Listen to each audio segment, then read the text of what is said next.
Today I'll inform you about the Black Sox Scandal in 1919. Imagine playing a game for money and then being so greedy that you lose it.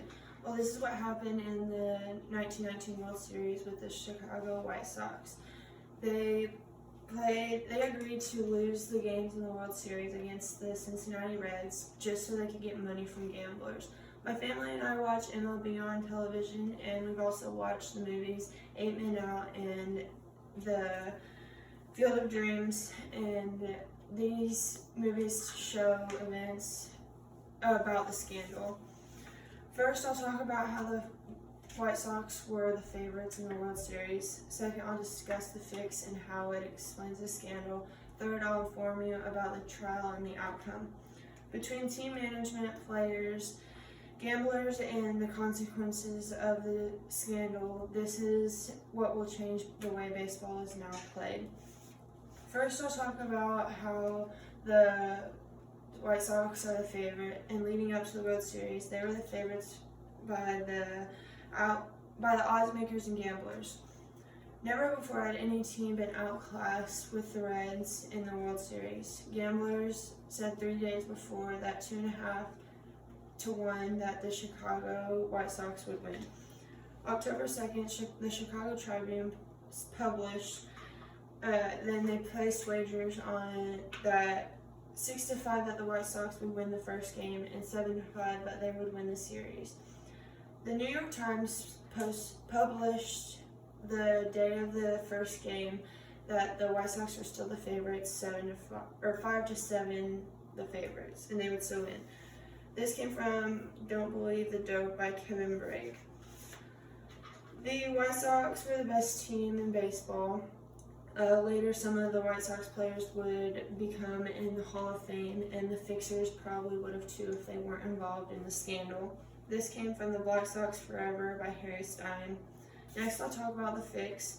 They formed the best team in baseball by far. They had the players that the best that have ever played, yet they were paid a fraction of what they were worth.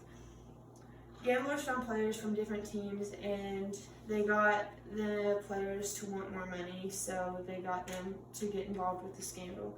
This came from the Black Sox Scandal, an account by Doug Linder. The fix became an idea due to MLB reserve clause and Charles Comiskey, the 1919 White Sox owner. The reserve clause says that the players that refused to accept the contract wouldn't be able to play on any other team. This came from Kurt Flood in the Media by Abraham Kahn.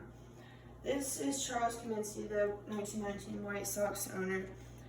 He was labeled as a tightwad whose practices made his players especially willing to sell their baseball souls for money. Due to the clause, Comiskey, gamblers, and greed, 8 players on the White Sox became involved with the fix.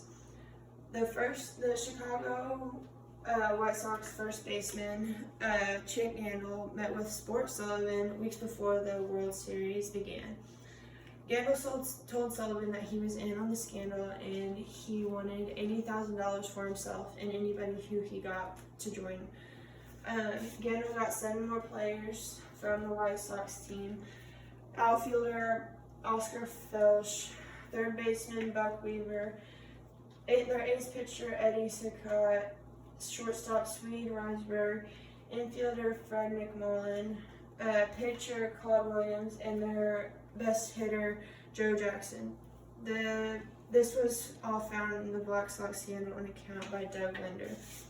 In the first game of the series, Saccott hit the first Reds batter to show that the fix was on. This came from Saying It Was So by Edwards. Finally, I'll talk about the White Sox and how they won the series. Suspicion arose, testimonies came out, and trial began. Talk of the fix began, and on December 15th, 1919, Hugh Fullerton, Chicago's sports writer, published an article titled "Is Big League Baseball Being Run for Gamblers with Ball Players in the Deal?" This was the exposure, and testimonies came out in 1920. Scott was the first to confess that he was involved with the fix. He said that he wanted the money for his family, and he just bought the farm. Scandal admitted that he was the ringleader, and Joe Jackson said that he was promised $20,000 but he only got some of it. This came from the Black Sox Scandal, an account by Doug Linder. On October 22nd, 1920, these testimonies got the 8 players suspended. The grand jury indicted on 9 counts of conspiracy. Trial began June 27th, 1921. This came from Kurt Flood in the media by Abraham Kahn. On August 2nd, due to the lack of evidence, they acquitted 8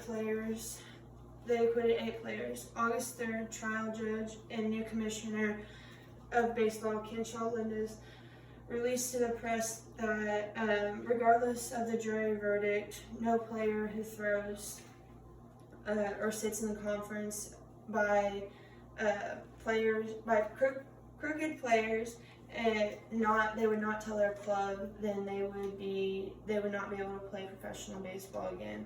This came from the Black Sox Scandal, an account by Doug Linder. As you can see, the scandal was one of the worst things to happen in baseball. Due to the owners, gamblers, they knew that the White Sox were favored to win. They gave them a reason and a way to get more money. Players know this was bad for them and they would get in trouble, but they did it anyways to help their families and get the money. In the end, they ended their careers. Due to the scandal, I now watch professional baseball, and to see the underdogs win, I wonder if another scandal has begun.